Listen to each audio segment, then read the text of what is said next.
On September 5th, 1934, a 34-year-old man named Frank Lagasse was strolling along the Cleveland shores of Lake Erie. The beaches offered Cleveland residents an escape from the crowded inner city's dark, polluted streets and walkways. On this particular morning, however, Frank Lagasse got the shock of his life.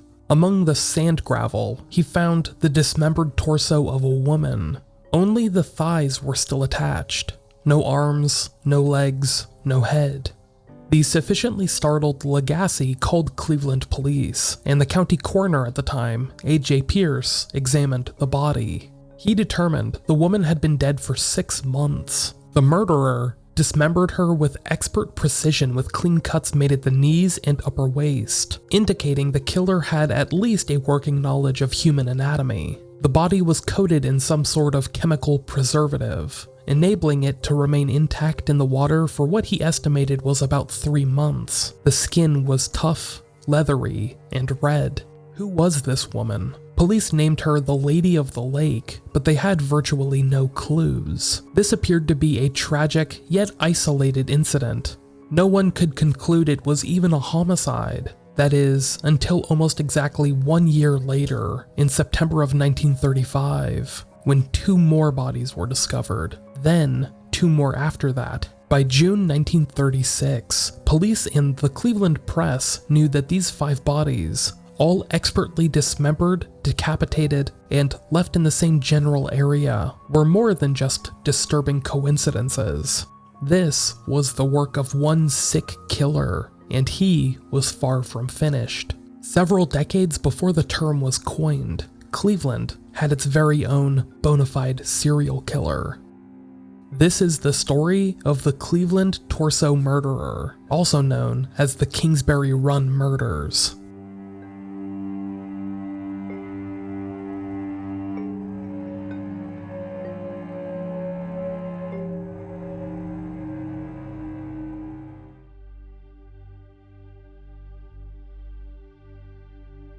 Cleveland, Ohio, like so many other United States cities in the 1930s, was ravaged by economic devastation caused by the Great Depression.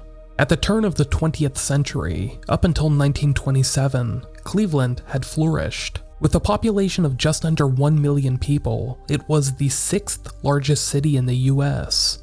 Being located near major waterways and the sophisticated railway system within its borders made Cleveland a prime location for business and manufacturing. Before the Great Depression hit in 1929, 41% of Cleveland's workforce held manufacturing jobs, and unemployment was basically non-existent. Cleveland had been a city of prosperity, but by 1931, nearly 100,000 people were out of work, with another 25,000 either laid off or working part-time. Scores of businesses and factories closed by the day. The city's numerous charitable organizations tried to ease the suffering by orchestrating bread lines and soup kitchens. Still, because the number of desperate people was rising by the day, they had to rely on local government subsidies to keep afloat. And that was money that the city of Cleveland just didn't have. People out of work, out of money, and on the verge of eviction rioted on the steps of City Hall. In February 1930, over 1,000 protesters tried to storm the city council chambers in what was known as the Red Job Riot. One industry that did not suffer through the Depression era was the bootlegging business. The stock market crash of 1929 that ultimately led to the economic collapse commonly known as the Great Depression occurred when Prohibition, the federal amendment banning the production and sale of intoxicating liquors, was still in full force. Organized crime flourished, and the people's relationship with Cleveland law enforcement deteriorated. Cleveland's police and city government earned a national reputation for being some of the most corrupt in the country. Even after Prohibition was repealed in December of 1933, steep federal alcohol taxes kept the alcohol black market alive. Police accepted bribes and payouts and looked the other way when necessary. The situation was rife with lawlessness, and things only got worse as the years wore on. By 1933, 219,000 people in Cleveland were out of work. Homeowners were foreclosed on, and renters evicted. This facilitated the rise of Hoovervilles, better known as shantytowns. Scores of people without anywhere to go built makeshift villages on vacant land throughout the city using crates, driftwood, discarded sheet metal, and even old bed sheets to craft shelters. There were a half-dozen shantytowns in Cleveland alone, most notably the eastside slum known as Kingsbury Run that housed the Red Light District, the Roaring Third, which is the backdrop of our story today. In September of 1934, a killer began preying upon the vulnerable people in Kingsbury Run. But aside from the first week after the Lady of the Lake was discovered, no one paid much attention to the tragic event. Cleveland had bigger problems to worry about in the throes of the Great Depression. 1 year later, however, in September of 1935, after the bodies of 2 men were found at the bottom of the unfortunately named Jackass Hill, the situation became more alarming. A 16-year-old boy walking about in Kingsbury Run came across the headless and castrated torso of a male. The man, determined to be in his late 20s, was completely naked, save for a pair of cotton socks. Police showed up and located not only the head of the victim, but also a second victim, a man in his 40s, who was also dismembered, decapitated, and castrated. Again, Coroner A.J. Pierce examined the bodies and determined they'd been skillfully disarticulated with confident cuts at the joints. He found their skin had been coated in a preservative and looked reddish and leathery, just like the Lady of the Lake. What made these murders particularly brutal, aside from the total dismemberment of the body, is the coroner determined their cause of death had been decapitation. They had been killed by having their heads chopped off. Fortunately for the police, the younger man's body still had his hands attached. Through fingerprints, they were able to identify him as Edward Andrassy, a 28-year-old former hospital orderly and Kingsbury Run resident, who had previous run-ins with law enforcement for carrying concealed weapons. Andrassy had been living with his parents when he disappeared. His father told police he'd had an altercation with a local mobster a few weeks prior and was in constant fear for his life. This led police to wonder if these crimes had been mob hits, distinctive murders committed to make a point and scare off some other people. Edward Andrassy often frequented the Roaring Third, a district rife with mob activity, sex work, and gambling. A few months went by without any additional leads, and public interest in the cases went dormant. Not to mention, police and city officials were preoccupied with a new development. They were about to get a new sheriff in town.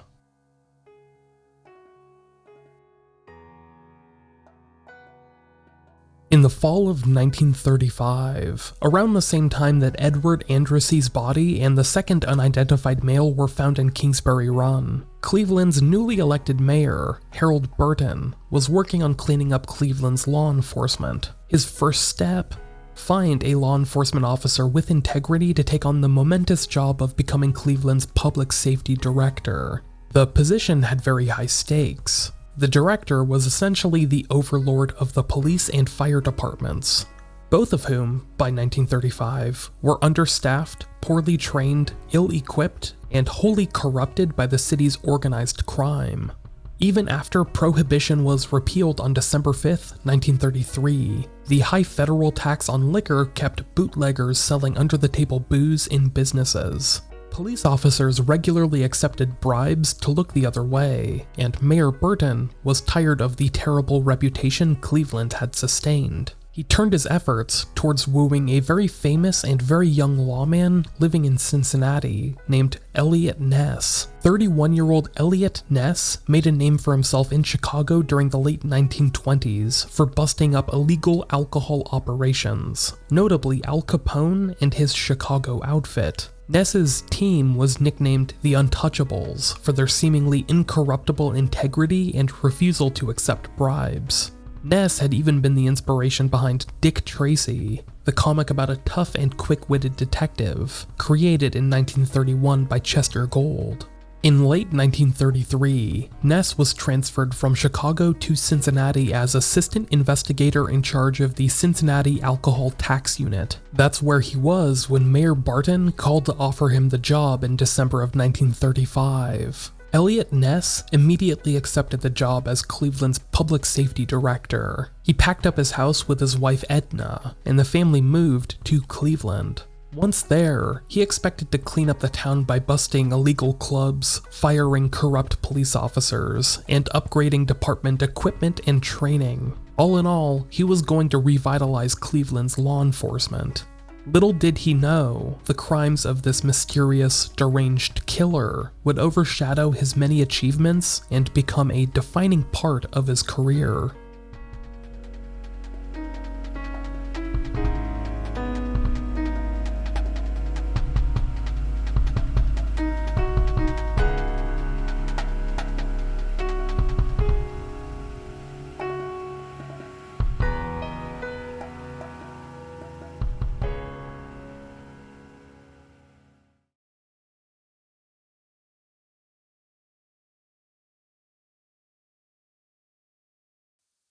While Eliot Ness hit the ground running on reducing police corruption, residents of Kingsbury Run were about to find another dismembered corpse. On January 26, 1936, a barking dog behind Hart Manufacturing drew the attention of a woman nearby. The pup was straining against its chain to get to 2 bushel baskets covered in burlap. The woman lifted the covering, took a quick peek, then made her way to a nearby butcher shop to tell the owner that there were a couple of baskets of ham in the alleyway. Thinking he'd been burglarized, the owner rushed outside to take a look, but upon seeing the contents, his stomach turned. Those weren't hams in those baskets. They were human body parts, a female torso, arms, and legs wrapped neatly in newspaper. Her reproductive organs had been removed, again with the same technical precision as the last several victims. Her head was never recovered. Police used fingerprints to determine her identity. This 4th victim was Flo Polio, a 42-year-old part-time sex worker, barmaid, and housewife who spent copious amounts of time on the Roaring Third, just like Edward Andrassy. Police again wondered if this was a mob hit, as Flo was connected with this seedy underworld. Press noted the similarities between Flo's murder and the Lady of the Lake from 1934. All of these macabre killings were a little too similar for comfort. Any doubt about a multiple murderer was removed in June 1936 when a 5th dismembered victim was found. 2 young boys were skipping school and wandering around the aforementioned Jackass Hill when they found a pair of balled-up pants at the base of a tree. They unrolled the pants, thinking they might find something interesting. They weren't wrong. Staring back at them was the decapitated head of a man in his 20s. Terrified, the boys ran home and told their mothers, who then took them to the police to tell their gruesome tale. Police found the body of the man a few hundred yards away from his head. He had been drained of blood, castrated, and covered in the same chemical preservative as the other victims. Just like Edward Andrassy, he was young, but police could not identify him via fingerprints. However, he did have several distinctive tattoos on his arms, so detectives decided to ask the public for help identifying the man. They set up a public viewing of the body at the morgue, where hundreds of Clevelanders lined up to catch a glimpse of this mystery man. Sadly, they had no luck. Eliot Ness made the decision to take it to a larger audience. He had the man's plaster death mask and a drawn tattoo map of his body art displayed at the Great Lakes Exposition, a World's Fair-style exhibit that attracted over 100,000 visitors. Sadly, again, no one could identify him. At this point, 2 full-time investigators, Peter Murillo and Martin Zalewski, were assigned to the case. But Eliot Ness still kept it at arm's length. He was busting up corrupt police precincts all over Cleveland, but come September of 1936, he could not keep out of it any longer. On September 10th, 1936, a transient man riding the rails was running to catch a train when he spotted a body floating in a nearby cesspool. According to some sources, he actually tripped over some body parts. This man alerted police to the body, and soon word got out to the public. Hundreds of spectators crowded around the crime scene to watch police fish the sixth torso victim out of the dirty water. There, they found his upper torso and extremities, but just like the others, this body had been castrated and drained of blood. The victim's head was never found. Tensions were continuing to rise. After the discovery of this sixth victim, the county coroner told the press, "The killer is apparently a sex maniac of the sadistic type. This is indicated by the condition of his victims. He is probably a muscular man. The slayer definitely has expert knowledge of human anatomy. The incisions of his knife are clean and were made in each case without guesswork. He may have gathered his knowledge of anatomy as a medical student, or it is possible that he is a butcher." This statement turned the situation into a public relations nightmare. Suddenly, the public was in an uproar. Who was this sadistic killer? Why hadn't the police found him after 6 victims? Mayor Burton and his administration went into damage control mode, and Eliot Ness was instructed to make the torso killer his top priority. Unfortunately, Ness was very much out of his depth with this sort of crime. He was used to dealing with organized crime, not sporadic, unpredictable serial murderers. Despite this, Ness threw the full weight of the Cleveland PD at this investigation. When all was said and done, detectives Peter Murillo and Martin Zalewski interviewed over 1,000 people over the course of the investigation, and the police department as a whole interviewed over 5,000. Still, it did not make a difference.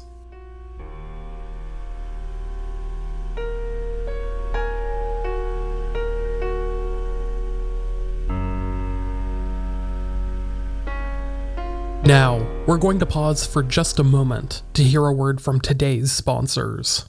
Today's episode is brought to you by Caliper CBD. CBD is something that I never really thought of before I started this podcast. However, it's become a valuable part of my daily regimen over the past year or two. In particular, the CBD powder produced by Caliper. It's incredibly simple to just open up a tiny packet of Caliper's CBD powder and add it to a drink of choice. A coffee, water, anything. And the nearly flavorless powder goes to work fast, helping calm me and relieve some of the stress that comes from being a new parent. Best of all, Caliper's CBD powder is the only clinically proven fast-acting CBD, which delivers 30 times more CBD in the first 30 minutes than CBD oil. Each packet comes with 20 milligrams of fast-acting THC and GMO-free CBD powder, which is free of fillers, added chemicals, or artificial flavors. Get 20% off of your first order when you use the promo code UNRESOLVED at trycaliper.com/unresolved. You can try Caliper CBD risk-free for 30 days. If you don't like it, they'll give you a full refund. Once again, take advantage of this offer by heading to trycaliper.com/unresolved. That's trycaliper.com/unresolved. And don't forget to use the offer code UNRESOLVED at checkout to save 20%. Now, let's return to the show. On February 23, 1937, what was described as a young mother's upper torso washed up on Beulah Park Beach, almost in the exact same spot as the Lady of the Lake. Police could not identify her. On June 6, 1937, the skeletal remains of a woman in her 40s were found under the Lorraine Carnegie Bridge near downtown Cleveland. The county coroner noted some unique dental work and was able to identify her as Rose Wallace, a part-time sex worker, and another regular of the Roaring Third. Despite the identification, police had no leads on who might have killed and dismembered her. A month later, in July, police recovered pieces of a male body from the Cuyahoga River. The victim's torso had all of the internal organs removed except for the lungs. Again, police were unable to make an identification. Things went cold for about 8 months after the quick succession of victims 7, 8, and 9. Eliot Ness had no new leads, and his detectives were exhausting all of the older ones. The press was relentless. Why couldn't the police catch this killer? How many people had to die before they figured out his identity? Then, in March of 1938, a man walking his dog in the nearby town of Sandusky got the shock of his life. His dog came running out of the woods with a human leg in its mouth. The local coroner noted the precision of the amputation and immediately called police. The head of Cleveland's Scientific Identification Bureau, David Cowles, went to Sandusky to investigate. It just so happened, Cowles had an informant in the nearby Osborne State Prison who could not stop talking about a character named Francis Sweeney. Sweeney was a Cleveland doctor with a drinking problem, and he often checked himself into rehab at the Ohio Soldiers and Sailors Home, which just so happened to be in Sandusky.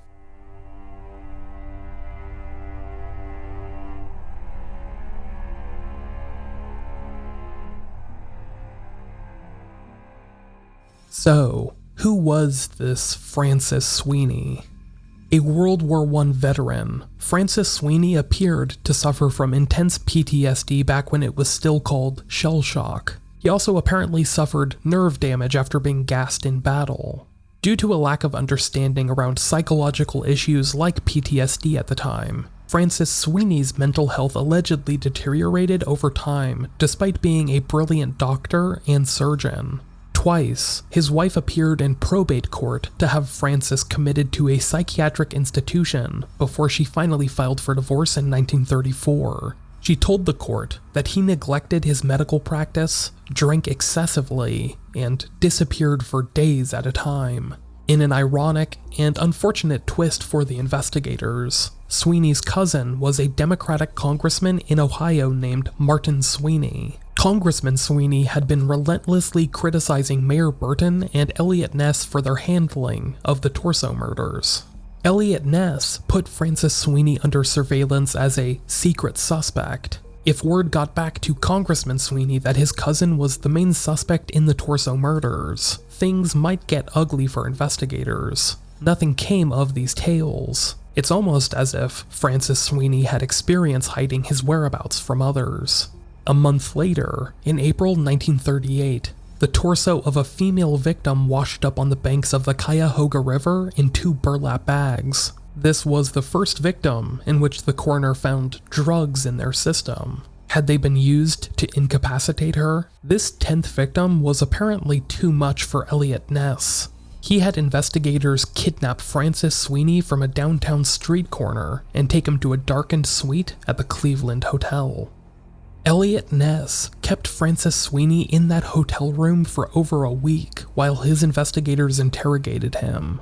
Notably, David Cowles was also there. This becomes important later on. They believed that they had their man, and they weren't planning on leaving that hotel room until they had secured a confession. There was only one problem. Sweeney wouldn't give it up. At the time they nabbed him, Francis Sweeney was on the tail end of a bender. It allegedly took him several days to sober up before officials could get coherent answers out of him, and even then, he answered in the form of riddles and cryptic messages. After days of this, Eliot Ness became so frustrated that he called in an expert, Leonard Keeler.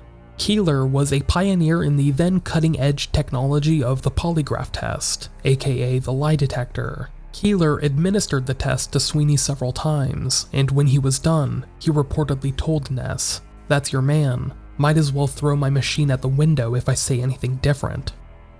Still, Francis Sweeney did not say anything legally incriminating, even after presumably several beatings from labored and frustrated detectives. Plus, there was the matter of Sweeney's powerful congressional cousin. Eliot Ness had no choice but to let him go.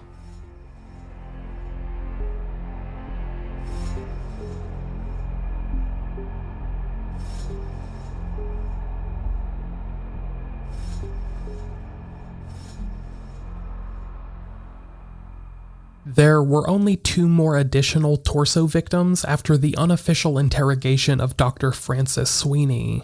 On August 16, 1938, 3 vagrants were scrounging for goods at a dump site when they uncovered the torso of a woman. She was wrapped once in a blue men's blazer and again in a threadbare quilt. While police processed the scene, they found the dismembered body of a man.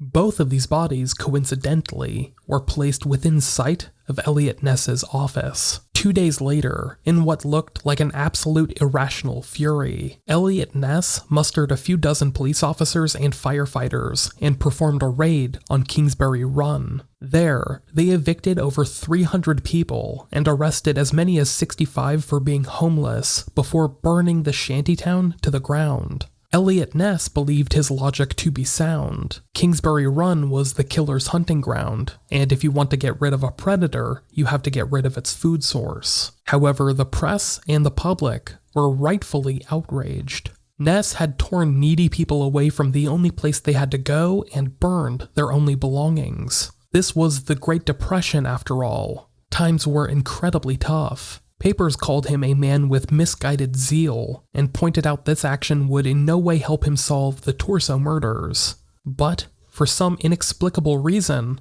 Ness might have been right. The murders stopped. It should also be noted that Dr. Francis Sweeney checked himself back into rehab approximately 2 weeks later. 1 year after the burning of Kingsbury Run, in July of 1939, police finally made an arrest in connection to the case, taking into custody a 54-year-old bricklayer named Frank Dolezal. Dolezal had lived with Flo Polio in the early 30s and had known both Rose Wallace and Edward Andrassy from time spent in the Roaring Third. Investigators believed their case to be a slam dunk and allegedly beat Frank Dolezal until he confessed to Flo's murder. He recanted soon after, but in August, he was found dead in his jail cell from an apparent suicide, although few believed he actually killed himself. Frank Dolezal was 5 feet 8 inches tall, and he was found hanging from a hook that was an inch shorter than he was. Plus, it wasn't believed that he had the skills to carve up bodies like the torso killer. Very few people with knowledge of the investigation believed that Frank Dolezal had the know-how or the capacity to commit such murders. As far as the Cleveland press was concerned, the torso murders remained unsolved, but Eliot Ness always maintained that he had figured it out. He just couldn't prove it. The officials who participated in Francis Sweeney's hotel interrogation were sworn to secrecy, and remained so until David Cowles gave an interview to the Cleveland Police Historical Society in 1983. He refused to name names, but he gave enough details to make it obvious he was talking about Francis Sweeney, i.e., the man was a doctor and had a cousin who was a congressman. Sound familiar?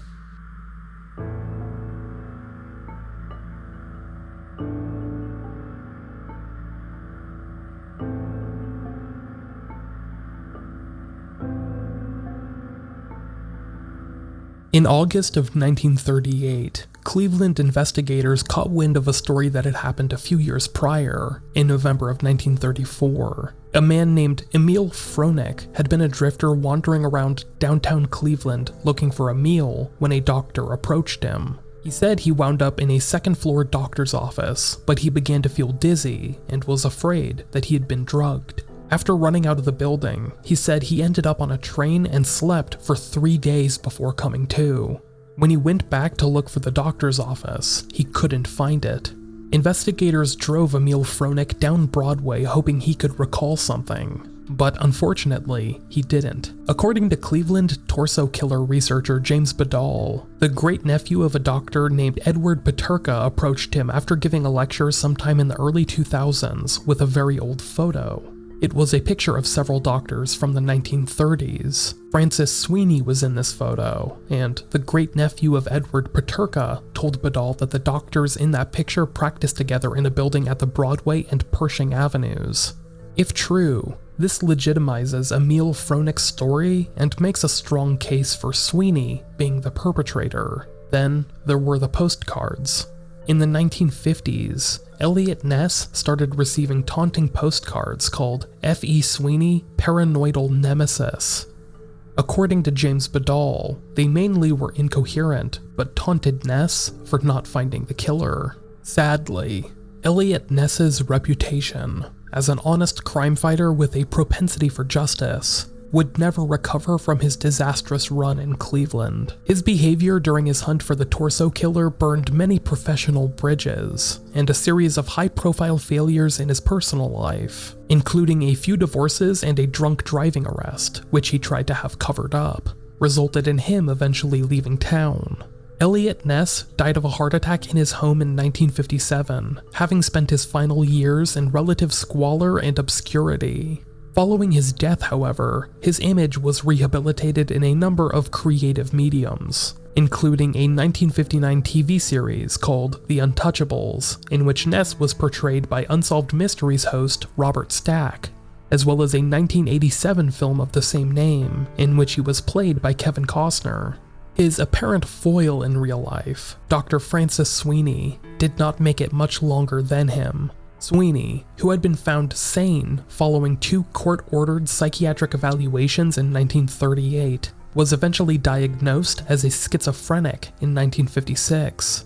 He had committed himself to a veterans hospital in 1938, emerging the following year, which Ness claimed helped him avoid prosecution. In the years to come, Sweeney would reportedly send taunting messages to Eliot Ness, the aforementioned postcards, but would himself die in 1964, having not been charged with any of the torso killings. Of the numerous victims, only 3 were ever identified: Edward Andrassy, Florence Polio, and Rose Wallace. The other 9 souls, whose lives were taken by this unknown menace, remain forever unknown. Altogether, their stories remain unresolved.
Thank you for listening to this episode of Unresolved. Research and writing for this episode was carried out by Maggie Coomer. Production was done by me, your host, Micheal Whelan. The music for this episode was composed by myself through Amper Music, except for the song you're hearing now, the Unresolved theme song, written and composed by Ailsa Traves.